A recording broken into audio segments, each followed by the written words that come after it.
Hay un versículo bíblico que es muy propicio para nosotros en este tiempo. Jeremías capítulo 33, versículo 3. Siempre este versículo ha ayudado, motivado, fortalecido, consolado a mucha gente. Y me interesó nada más, hermanos, ver un poquitito el contexto de este versículo, y realmente fui, hermano, impresionado, afectado por el contexto de este versículo bíblico.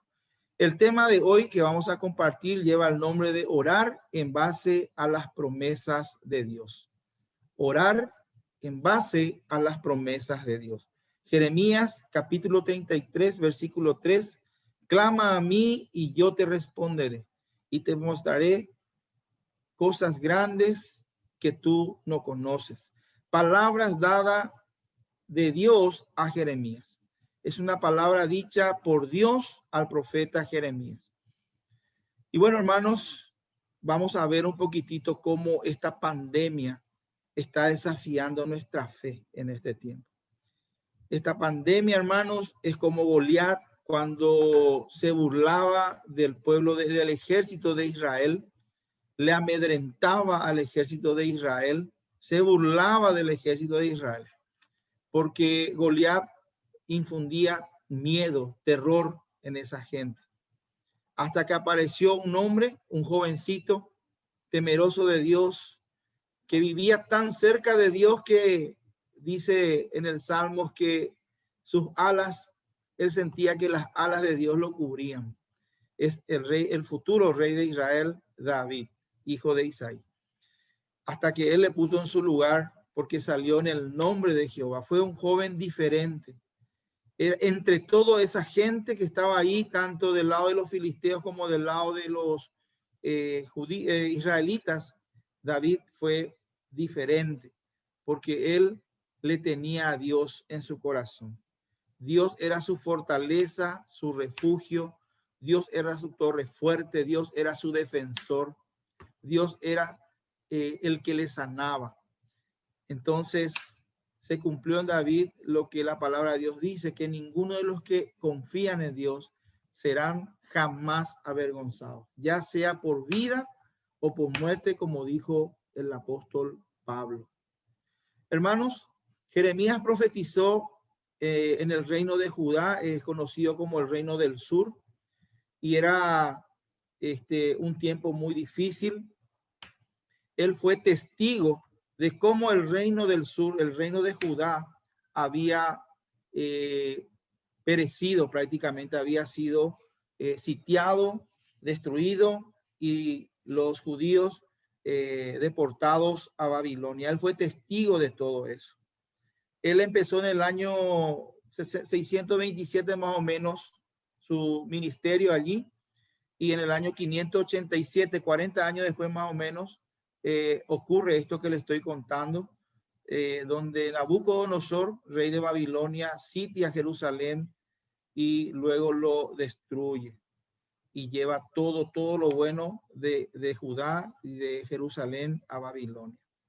Bueno, hermanos, Jeremías es considerado juntamente con Ezequiel profetas del exilio. Ezequiel, ustedes saben, luego también al leer ese libro que él escribió estando ya inclusive exiliado en aquel lugar. Y bueno, la naturaleza del ministerio de Jeremías, tengo que decirles también, hacía de que él sea el sucesor de varios otros profetas que 100 a 130 años antes venían predicando lo mismo a Israel, que son Amós, Oseas, Isaías y Miqueas. Todos estos profetas fueron enviados por Dios para llamar al arrepentimiento al pueblo de Israel.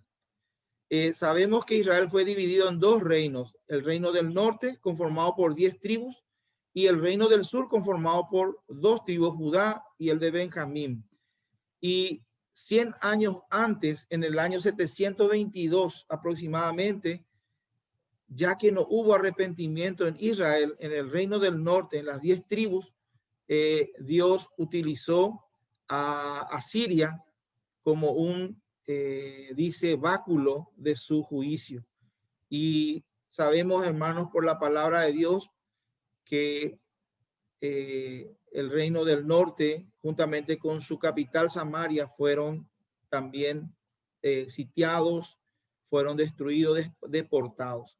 Eso, hermanos, nosotros vemos que claramente Dios advierte a Israel, al reino del norte, si quieren anotar, en Isaías capítulo 10, versículo 5. ¿Sí? Repito, Isaías capítulo 10, versículo 5. Ustedes van a encontrar de que Dios le dice, le advierte ya al pueblo de que iba a utilizar al reino, al imperio asirio para disciplinar a ese reino del norte. Bueno, así, hermanos, tanto estos profetas que he nombrado como Jeremías mismo fueron utilizados por Dios para llamar al arrepentimiento tanto al reino del norte como al reino del sur. Y Jeremías aparece en esta parte de la historia de Israel 110, 120 años después de que el reino del norte haya sufrido aquel juicio de Dios por mano de los asirios, y Jeremías sigue predicándole al reino de Judá, al reino del sur, acerca de esto. Y el mensaje de Jeremías tiene 3 etapas. La primera etapa nos habla de que Jeremías, en nombre de Dios, llamaba al pueblo de Judá al arrepentimiento de sus pecados, a fin de que no tuvieran que sufrir en manos de Babilonia. Eso ustedes pueden encontrar, hermanos, en Jeremías capítulo 4, versículo 3 y 4, y luego el versículo 14. Así inicia Jeremías su ministerio profético, llamando a Judá al arrepentimiento, para que no tuviera Dios que ejecutar aquello que estaba ya a las puertas, el juicio de Dios sobre el pecado de Judá por manos del rey de Babilonia, Nabucodonosor. La segunda etapa del mensaje de Jeremías indica que el tiempo de arrepentimiento había terminado, el tiempo que Dios había dispuesto por misericordia. Inclusive dice ahí en un pasaje mismo del capítulo 31:3, por ejemplo, dice Dios que Dios había prolongado su misericordia sobre Judá, pero con todo eso Judá no se arrepintió. Entonces, la segunda etapa da por terminado el tiempo de arrepentimiento que Dios le estaba dando al reino del sur, y el juicio de Dios era inevitable. Eso lo encontramos en el capítulo 21, versículos 9 y 10 de Jeremías. El fin de la primera etapa de su mensaje y el inicio de la segunda, que es ya la ejecución del juicio. Y esta segunda etapa está ligado íntimamente con la tercera etapa, hermanos, porque en el momento en que Dios empieza a ejecutar ese juicio sobre Judá por manos de Nabucodonosor, es decir, Nabucodonosor ya sitió Jerusalén, ya estaba sitiando por 1 año Jerusalén. Cuando empieza Dios la tercera etapa de su mensaje por medio de Jeremías a hablar de las promesas que Dios estaba haciendo a su pueblo Israel, a toda Israel.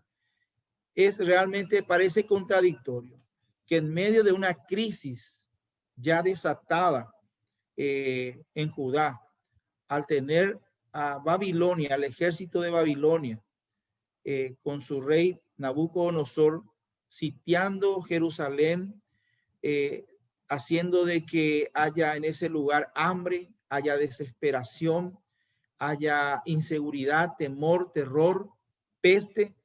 En ese momento empieza Jeremías a hablar de promesas de restauración, de promesas de salvación. Qué tremendo, ¿verdad, hermanos? Que en medio de una crisis Dios tuviera que estar haciéndole llegar esos mensajes al pueblo por medio de Jeremías. Y es dentro de esta última etapa, hermanos, del mensaje de Jeremías, en que se debe de considerar estas palabras que hemos dicho al principio, Jeremías 33:3, ¿sí? Dentro de esta última etapa donde Jeremías empieza, hermanos, a hablar de promesa, de promesa, de promesas a un pueblo que está en crisis, a un pueblo que está siendo sitiado, está siendo conquistado, está siendo destruido, está siendo asesinado, está siendo deportado a otro lugar. Es en medio de esa situación en que las promesas de Dios empiezan a fluir para Israel por medio de Jeremías. Y quiero mencionarles nada más algunas de esas promesas. Por ejemplo, en el capítulo 29, versículo 10 al 12, y el capítulo 30, versículo 10, Dios le promete a su pueblo de que iban a volver ellos a estar ahí en Palestina. Solamente le dice que 70 años ellos van a estar allí en Babilonia. Así que les dice, construyan para su casa, hagan negocio, casen a sus hijos, porque 70 años van a estar allí. Pero les dice, luego de 70 años yo haré volver a esta tierra, a mi pueblo. Y le dice que en Jerusalén, que estaba destruido, hermanos, impresionante, la gente que pasaba por ese lugar dice que meneaba la cabeza al ver Jerusalén como estaba destruido. Le daban lástima y algunos hacían proverbios, dice, de Jerusalén. Y Dios dice que en las calles de Jerusalén iban a volver a bailar las doncellas. Iba a volver a ver jóvenes, gentes trabajando, que en ese lugar iban a volver a ser adorado el nombre de Dios. Como Dios habla de esa promesa en medio de esa crisis. Otra promesa que también encontramos está en el capítulo 30, versículo 8 al 11, donde Dios inclusive va más allá del futuro inmediato. Ya no está hablando solamente de la vuelta de su pueblo de Babilonia a Jerusalén, allí a Palestina, en ese tiempo, dentro de esos 70 años, sino ya Dios está hablándole a su pueblo de un futuro lejano, cuando recuerda que le va a levantar a David para que reine sobre su pueblo. Y sabemos, hermanos, que quien estaba presto para venir era el hijo de David, nuestro rey de reyes y señor de señores. Dios está hablándole ya a su pueblo inclusive de un futuro lejano, que para nosotros ya es un pasado, pero que todavía allá adelante está Dios preparando el cumplimiento de estas promesas, porque allá en el reino milenial, ahí va a reinar el hijo de David, el rey de reyes y señor de señores, juntamente con toda su iglesia. Estamos hablando de promesas que Dios estaba hablándoles a su pueblo en medio de una crisis. Otra promesa, hermano, que encontramos es en el capítulo 31:3, justamente que estuve mencionando recién, donde Dios le dice a su pueblo, con amor eterno te he amado y he prolongado mi misericordia sobre ti. Miren lo que le está diciendo Dios a su pueblo en medio de una crisis. Dios está diciéndole que desde antes le amó a su pueblo y que ese amor no cambió, es eterno, que su misericordia es eterna y que se prolonga. Eso es lo que justamente en base a eso Jeremías escribe en Lamentaciones capítulo 3, versículo 22, cuando dice que por las misericordias, porque las misericordias de Dios no han decaído, es que ellos como pueblo no habían sido destruidos. Es reconocido que a pesar de la crisis que estaban pasando, la misericordia de Dios estaba permitiendo que Israel no fuera destruido ni tuviera que ser desaparecido del mapa, por decirlo así. Entonces, encontramos que el amor de Dios no cambia y su misericordia es eterna.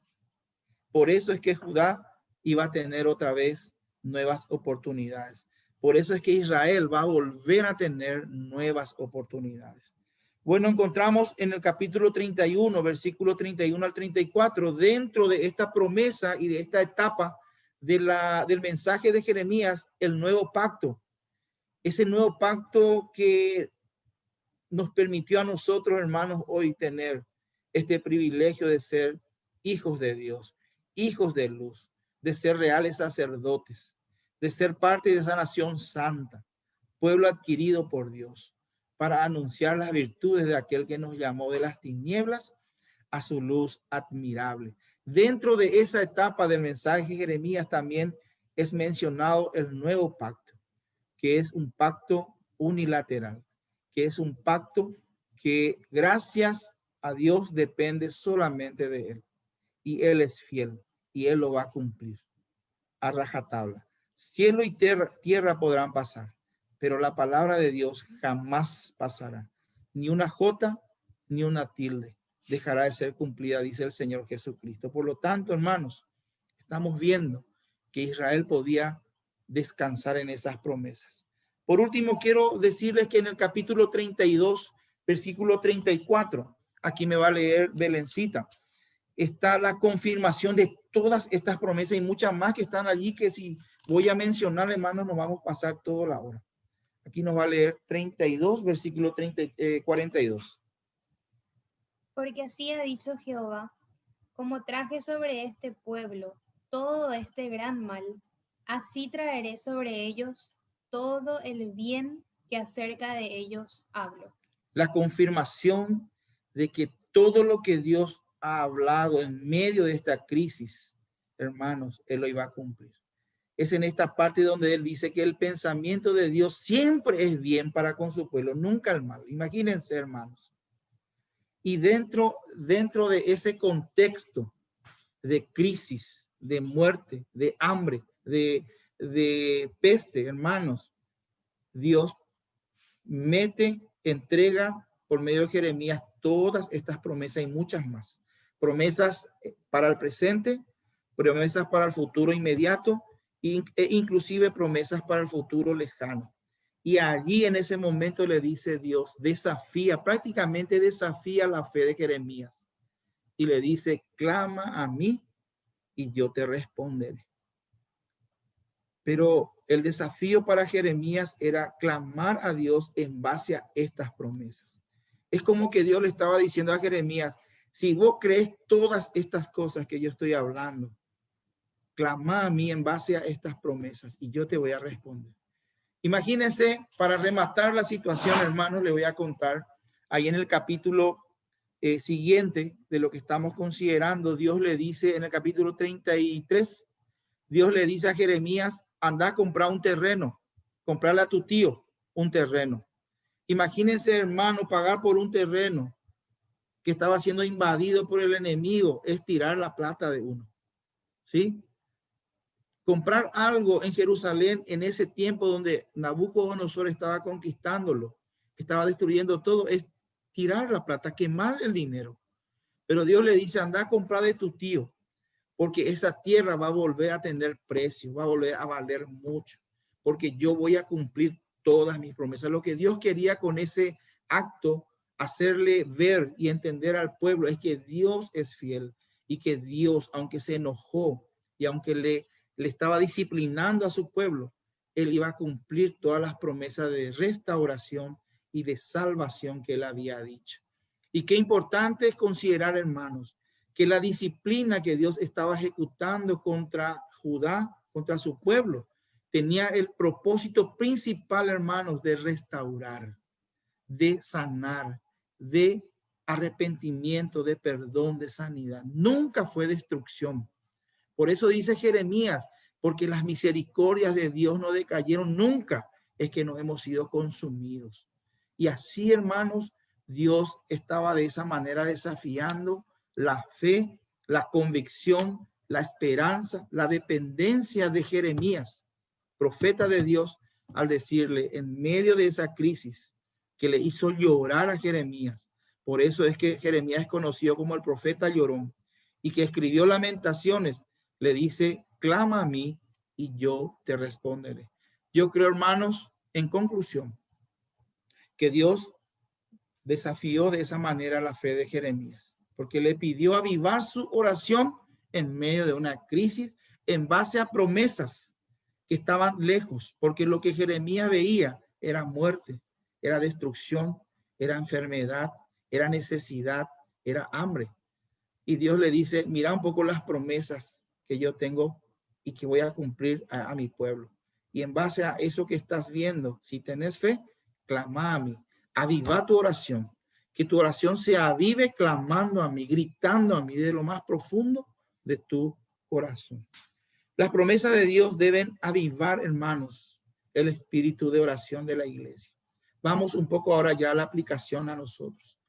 Todas las promesas, hermanos, que tenemos nosotros, sobre nosotros, bajo las cuales el Señor Jesucristo nos puso en su gracia y misericordia, tienen que en este tiempo, hermanos, avivar el espíritu de oración de cada uno de nosotros.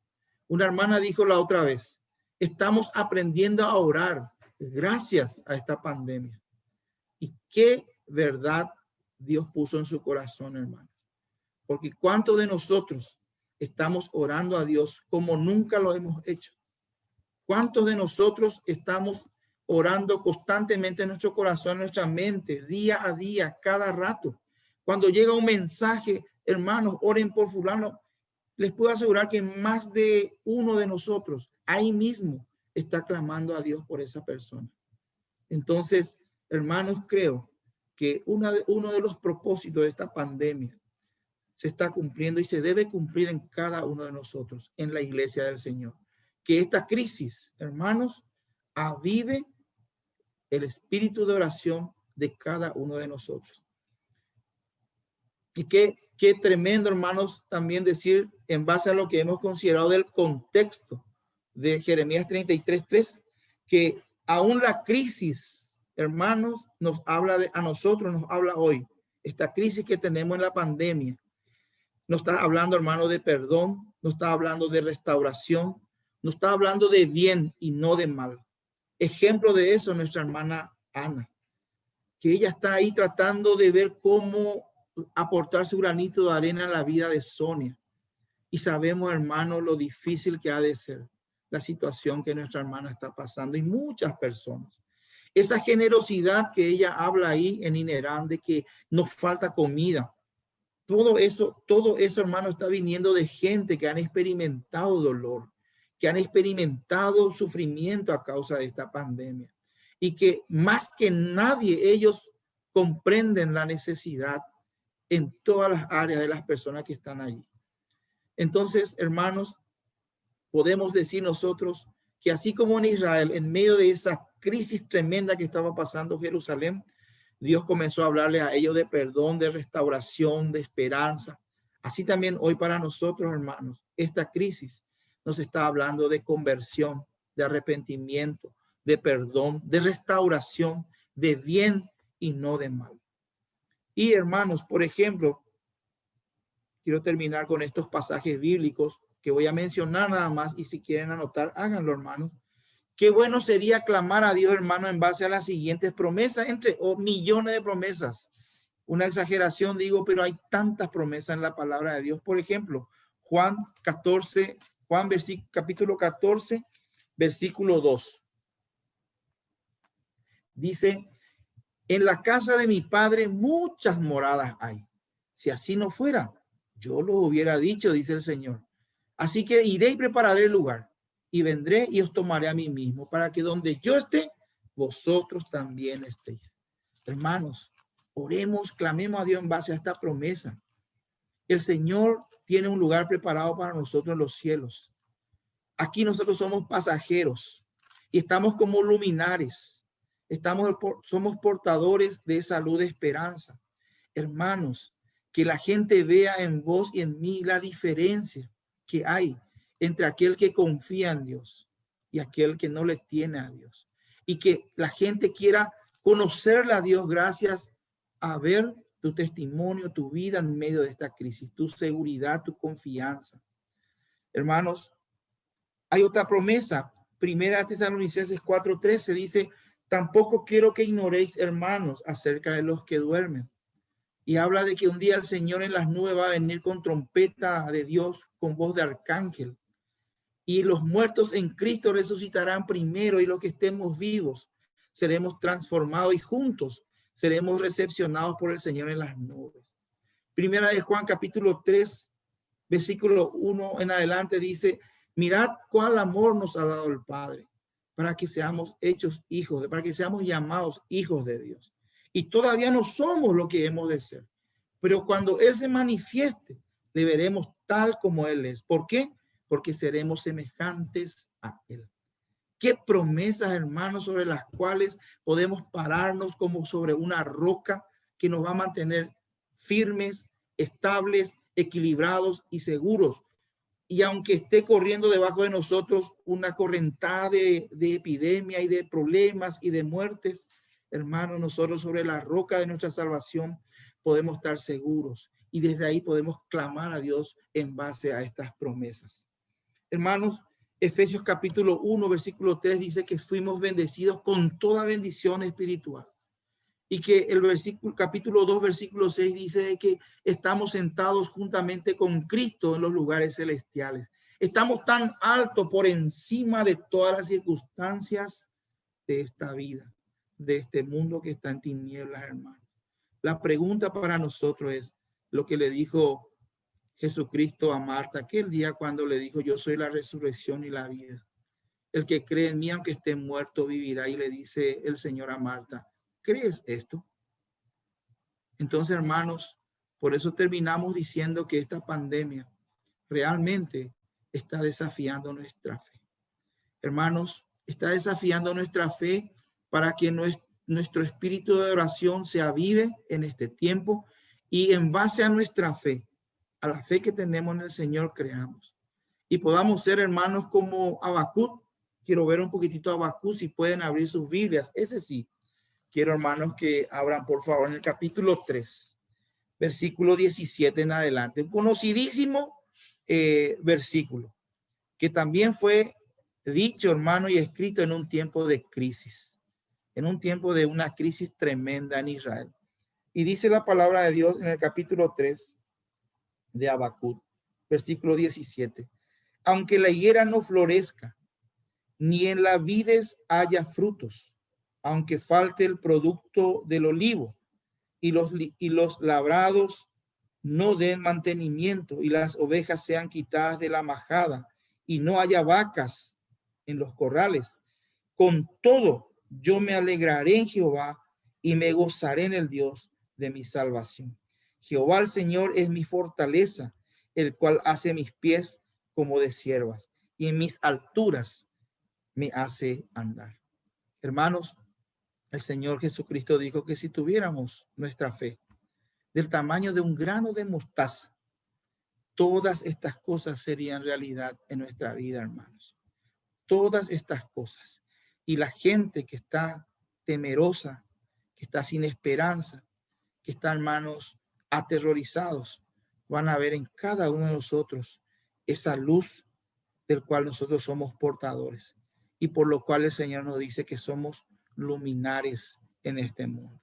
¿Cuánta gente en medio de las tinieblas va a notar esa luz y va a venir a la luz en el nombre del Señor? El Señor llama a su iglesia a tener la actitud de Habacuc en medio de esta crisis. Oremos a Dios convencidos, creyendo en sus promesas. Que el Señor nos bendiga con su palabra, hermanos.